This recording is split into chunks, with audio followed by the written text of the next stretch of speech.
할렐루야. 온라인으로 예배드리는 성도님과 가정 가운데 하나님의 평안과 능력이 함께 하시기를 간절히 축원합니다. 지난주 야복 강가에서 하나님과 씨름한 야곱에 대한 이야기를 나눴습니다. 고향으로 가고 싶었지만 형 에서 때문에 가지 못하고 재산과 가족들 모두 강 건너편으로 보낸 후 야복 강가에 혼자 남은 야곱은 그곳에서 하나님께 자신을 축복해달라고, 자신을 축복하지 않으면 보내드리지 않겠다고 그렇게 간구했습니다. 결국 하나님께서는 야곱에게 축복의 새 이름 이스라엘을 허락하셨습니다. 형의 발 뒤꿈치를 잡던 인생에서 하나님과 겨루어 이긴 하나님이 축복하시는 인생이 될 것이라 선언하신 겁니다. 이처럼 야곱은 야복 강가에서 놀라운 영적인 경험을 했지만 그렇다고 형 에서와의 문제가 사라진 것은 아니었습니다. 하나님이 다스리는 자라는 복된 이름을 얻었지만 아직 야곱에게는 해결해야 할 형과의 문제가 빨랫감처럼 고스란히 남아 있었던 겁니다. 잭 콘필드의 교수의 깨달음 이후 빨랫감이라는 책이 있습니다. 여기서 빨랫감이란 살아가며 마주하게 되는 현실적인 일들, 문제들, 그런 것들을 뜻합니다. 그럼 깨달음 이후의 빨랫감이란 무슨 뜻이겠습니까? 깨달음을 얻은 이후에도, 영적인 변화를 경험한 이후에도, 은혜 받은 이후에도 여전히 우리 삶에 감당하고 처리해야 할 숙제들이 남아있고 그것을 해결해야만 한다라는 이야기를 하고 있는 겁니다.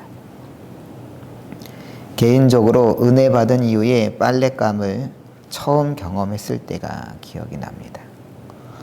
고등학교 때였는데 그 시절 방학 때만 되면 교회에서 수련회가 있었고 누구보다 열심히 참여했었습니다.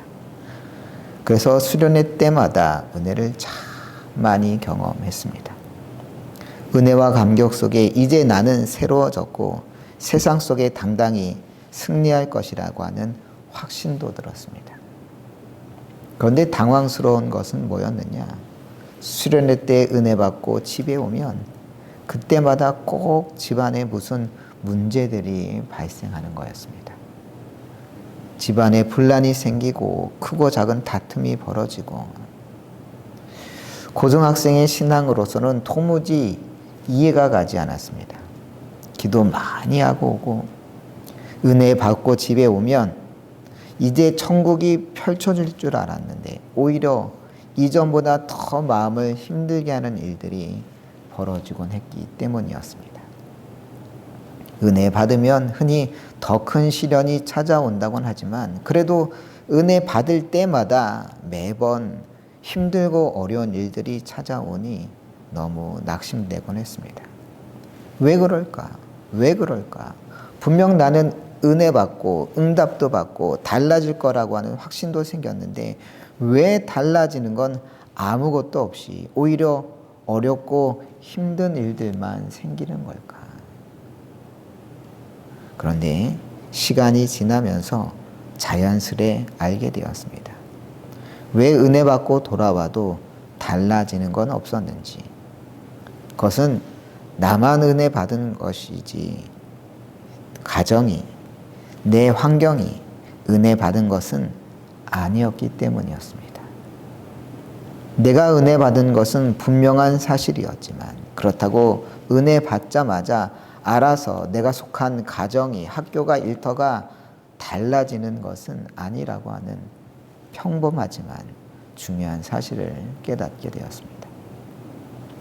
은혜 받은 자에게는 해결해 나가야 하는 빨랫감이 분명히 놓여지기 마련입니다. 그러면 그 빨랫감이 마냥 좋고 행복하냐? 어디 그럴 리가 있겠습니까? 여러분 밖에서 바쁘게 일하고 들어와서 빨랫감을 세탁기에 놓고 돌려야 할 때 기쁘고 행복하던가요? 그렇지 않습니다. 그런데 그건 은혜 받은 후에도 마찬가지입니다. 은혜 받은 이후에도 빨래하고 옷을 널고 개어서 넣고 하는 일은 여전히 번거롭고 귀찮은 일이라고 하는 사실에는 변함이 없는 겁니다. 은혜 받는다고 그런 일이 갑자기 너무 행복해지지는 않는 법입니다. 하지만 누가 달라져 있습니까? 내가. 은혜 받은 자의 마음으로 그 귀찮은 빨랫감을 이제 감당해야 하는 겁니다. 야곱 역시 마찬가지였습니다. 하나님과의 복된 만남을 경험한 이후 야곱에게는 분명히 해결해야 할 문제가 남아 있었습니다. 은혜 받았다고 알아서 그 문제가 해결되지 않습니다. 그럼 형과의 문제 앞에 야곱은 어떻게 했을까요? 마침 야곱 앞에 형과 그의 군대가 눈에 들어왔습니다. 창세기 33장 1절 말씀입니다.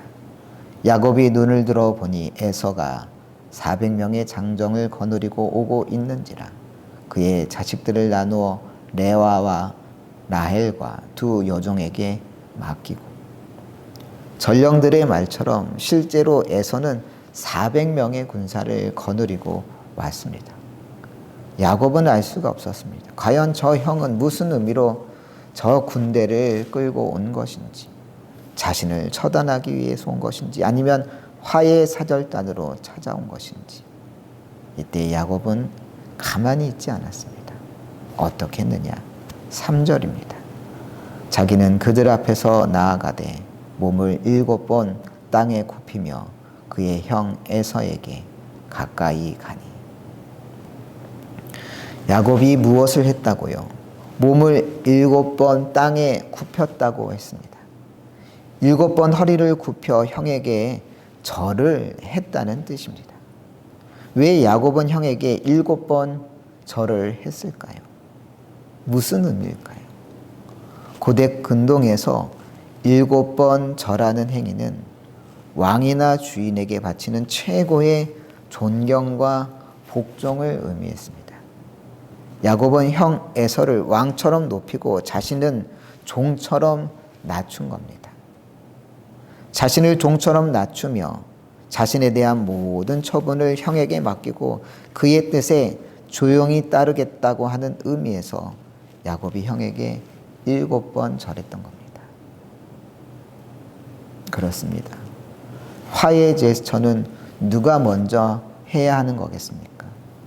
은혜 받은 자가 먼저 해야 하는 겁니다. 은혜 받은 사람이 손도 먼저 내밀어야 하는 법입니다. 예수님께서도 마태복음 5장 23, 24절에서 말씀하셨습니다. 그러므로 예물을 제단에 드리려다가 거기서 내 형제에게 원망 들을 만한 일이 있는 것이 생각나거든 예물을 제단 앞에 두고 먼저 가서 형제와 화목하고 그 후에 와서 예물을 드리라. 23절에서 예물을 제단에 드리려다가가 무슨 뜻이겠습니까? 하나님께 예배 드리기 위하여 예물을 가져왔다 하더라도 라고 하는 뜻 아니겠습니까? 예배 드리는 게 급한 게 아니라는 뜻입니다. 예배 드리는 일 너무나 중요한 일이지만 먼저 형제와 불편한 일이 생각나거든 그 일을 해결하여 형제와 화목한 다음에 주 앞에 예배 드리러 나와 예물을 드려야 한다는 말씀입니다. 이게 바로 주님의 뜻인 겁니다.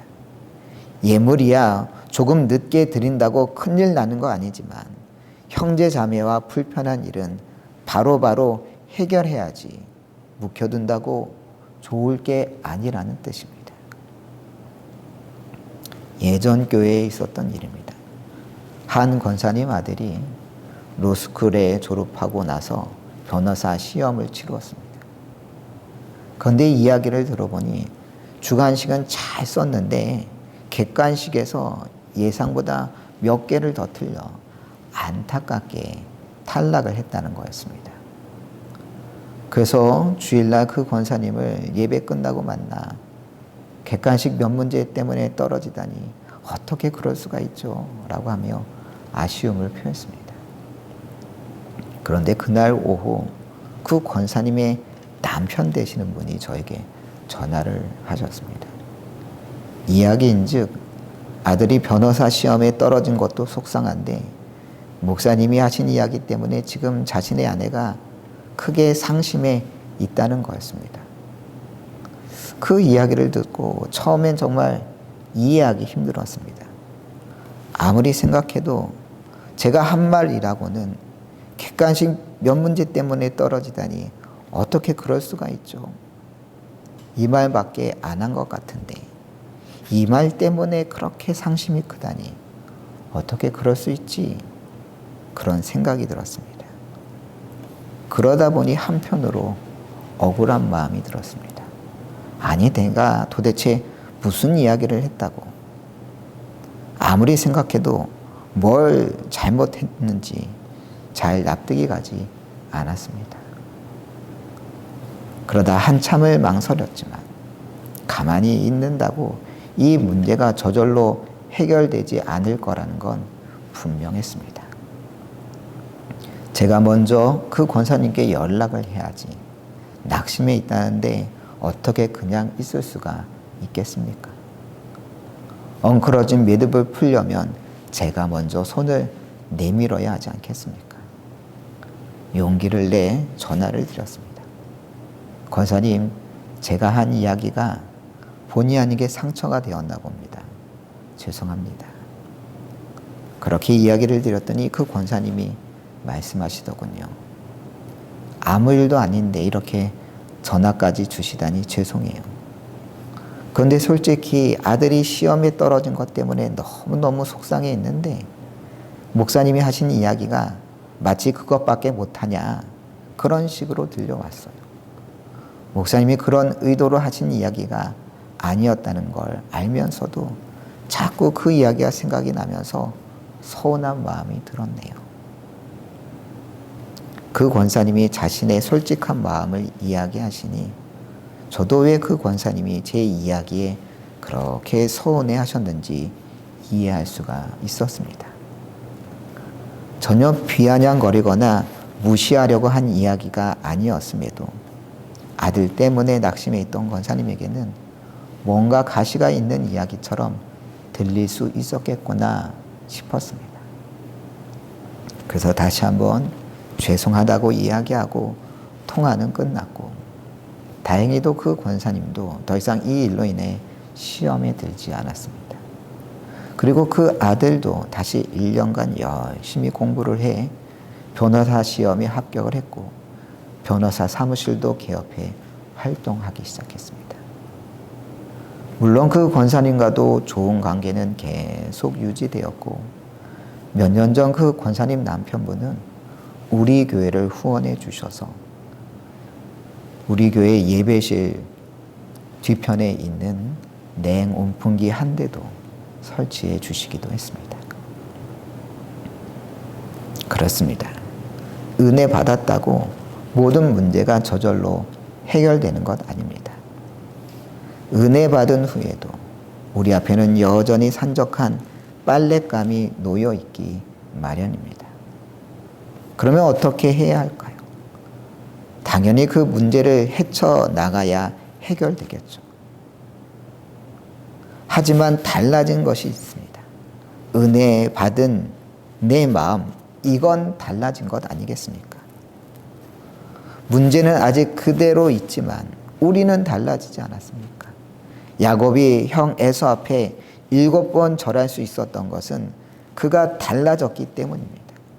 야복 강가에서 주님을 만난 후 더 이상 야곱이 아니라 하나님의 은혜를 경험한 이스라엘로 달라져 있었기 때문에 그는 형에게 먼저 달려가 7번 절할 수 있었던 겁니다. 여러분, 받은 은혜가 있습니까? 받은 은혜가 있다고 세상이 저절로 달라지는 것은 아닙니다. 가정이 달라지고 일터가 달라지고 교회가 달라지기 위해서는 은혜 받은 내가 먼저 손 내밀어야 하고 먼저 화해하고 먼저 용서해야 할 줄로 믿습니다. 그게 바로 은혜 받은 자가 마땅히 해야 할 일인 줄로 믿습니다. 그게 바로 은혜 받은 자의 사명인 줄로 믿습니다. 그렇게 야곱은 형 에서 앞에 7번 절을 했고, 그러자 에서의 반응은 무엇이었을까요? 4절 함께 읽겠습니다. 에서가 달려와서 그를 맞이하여 안고 목을 어긋 맞추어 그와 입 맞추고 서로 우니라. 에서는 야곱의 행동을 진심이라 믿어 주었던 겁니다. 비록 형의 장자권을 훔쳐가기 위하여 자신과 아버지마저 속였던 동생이었지만 에서는 동생의 뒤늦은 참회를 진심으로 받아 주었습니다. 그래서 그 둘은 서로 화해하며 눈물까지 흘렸던 것이죠. 이렇게 눈물까지 흘리며 화해했으면 이 다음의 이야기는 어떻게 전개되어야 할까요? 형제가 함께 고향으로 내려가 우애 좋게 살았더라. 이렇게 끝나야 될 것 같지 않습니까? 그런데 그렇지 않았습니다. 12절에 보면 형 에서가 야곱에게 자신이 살고 있는 땅으로 가자고 먼저 말하는 장면이 나옵니다. 에서가 이르되 우리가 떠나자 내가 너와 동행하리라. 분명 형이 함께 가자고 제안을 했지만 결국 그 둘은 함께 가지 않았습니다. 16절입니다. 이날에 에서는 세일로 돌아가고, 에서는 어디로 갔다고요? 세일로 갔습니다.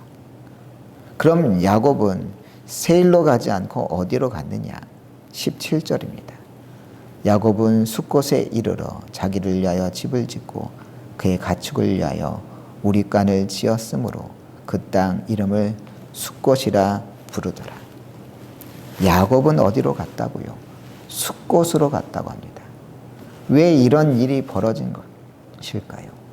그렇게 울며 불며 얼싸안고 이제 평생 같이 살아갈 것처럼 화해해 놓고 에서는 세일로 가고 야곱은 왜 숫곳으로 갔던 것일까요?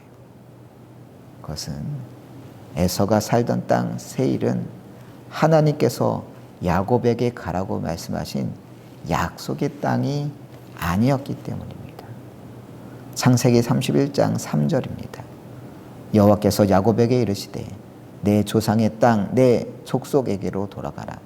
내가 너와 함께 있으리라 하신지라. 하나님께서는 야곱에게 어디로 가라고 하셨느냐?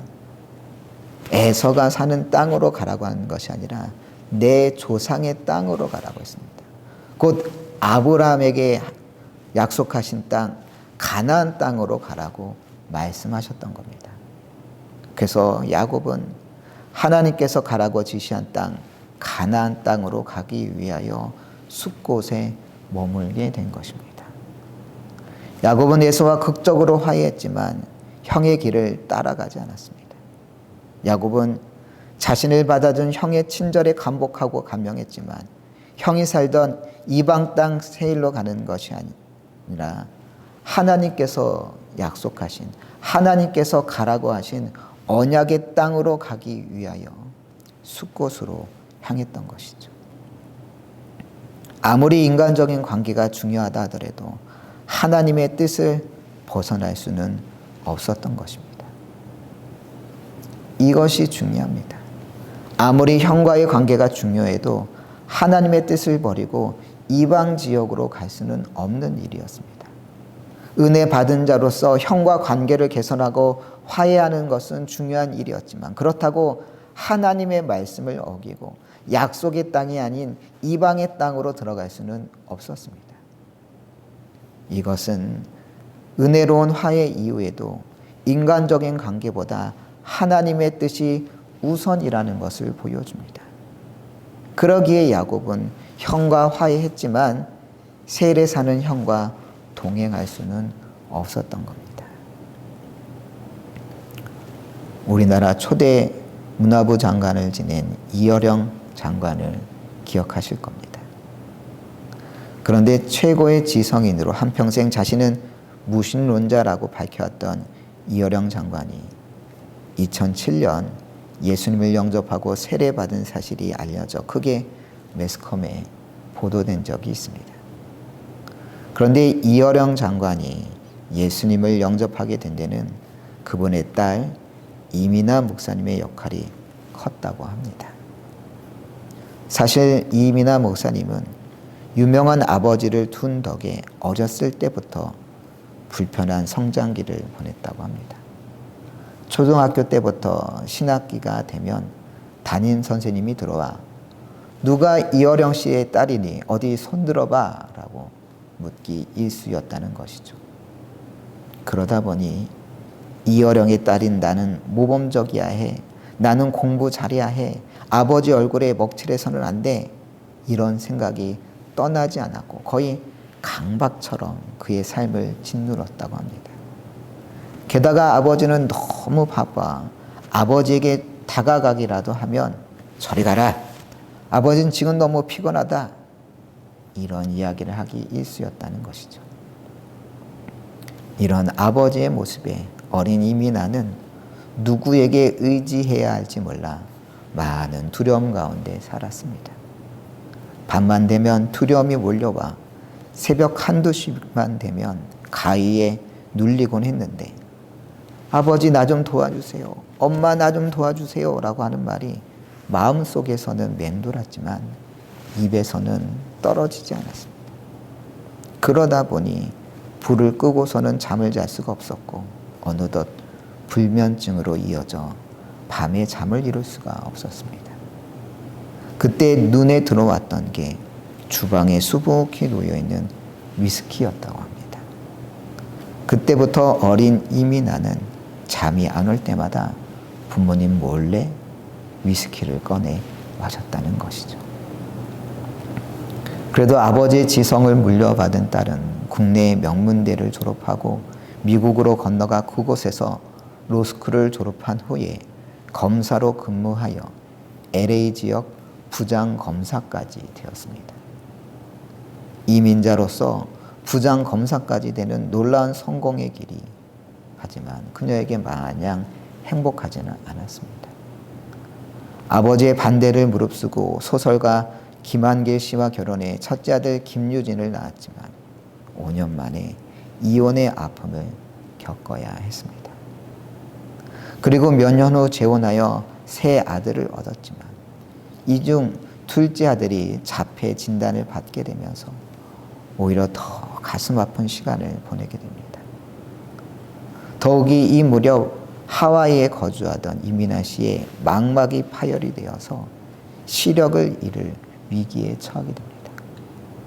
그런데 이렇게 극한의 어려움을 겪는 딸을 보기 위하여 하와이까지 달려간 아버지 이어령 교수는 한평생 무신론자로 살아왔지만 이때 처음으로 교회를 찾아가 무릎을 꿇고 하나님께 기도했습니다. 딸의 눈을 낫게만 해주신다면 주님의 부름으로 사역을 하겠습니다 라고 결단했던 것이죠. 이후 딸과 함께 한국으로 돌아와 검사를 다시 했습니다. 그런데 놀랍게도 망막이 나았다는 진단 결과를 받게 됩니다. 이 놀라운 체험 이후 이어령 교수는 그의 나이 73세 세례를 받았던 것입니다. 이런 일련의 사건 속에 이민아 씨는 신학을 공부해 2009년 안수받아 목회자가 되었습니다. 하지만 그녀의 시련은 여기서 끝나지 않았습니다. 2011년 위암 말기 판정을 받고 말았던 겁니다. 그런데 그런 극한 상황에서도 이민아 목사님은 얼마 남지 않은 자신의 마지막을 청소년 사역에 헌신하기로 결단했습니다. 2013년 3월 결국 암으로 세상을 떠나게 되지만 불과 보름 전까지 이민아 목사님은 학생들과 함께 예배 드렸다고 합니다. 그때 함께 예배 드렸던 한 제자는 장례식장에서 이렇게 증언했습니다. 마지막 모임이 있었어요. 목사님은 마지막으로 연어 이야기를 하셨어요. 연어가 강을 거슬러 올라가는 것처럼 어려운 상황에서도 마지막까지 살아남아 승리하라고. 당시 목사님은 이미 복수가 차서 서 있기조차 힘든 상황이었어요. 심지어 예배 중 쓰러지기까지 하셨죠. 하지만 다시 깨끗한 옷으로 갈아입고 나와 저희들을 위하여 기도해 주셨어요. 그렇게 마지막까지 불꽃 같은 사명의 삶을 살았던 이민아 목사님은 하나님의 부르심을 받게 되었습니다. 오늘 본문 속 숫곳에 잠시 머물렀던 야곱은 결국 세겜 땅에 이르게 됩니다. 그곳에서 땅을 사고 하나님께 예배드릴 제단을 쌓았습니다. 20절 말씀입니다. 거기에 제단을 쌓고 그 이름을 엘로헤 이스라엘이라 불렀더라. 세겜 땅에 제단을 쌓고 그 이름을 무엇이라 했다고요? 엘로헤 이스라엘이라 했습니다. 이게 무슨 뜻이냐? 하나님은 나 이스라엘에 전능하신 하나님이라는 뜻입니다. 왜 이렇게 고백한 것일까요? 이제 자신의 인생을 주관하시고 이끄시는 나의 전능하신 하나님이라 고백했던 것입니다. 이제 이 고백은 우리의 고백이 되어야 할 줄로 믿습니다. 엘로의 이스라엘, 하나님, 나의 전능하신 하나님, 이 고백이 우리의 고백이 되어야 할 줄로 믿습니다. 야곱이 형에서와 화해한 후 하지만 하나님과의 약속을 위해 이방 땅 세일로 가지 아니하고 가나안 땅 세겜을 향하여 그곳에서 하나님 이스라엘의 전능하신 하나님이라 고백하며 제단을 쌓았던 것처럼 세상에 휩쓸리지 아니하고 오직 전능하신 하나님이 이끄시는 대로 살아가는 여러분들 되시길 간절히 축원합니다.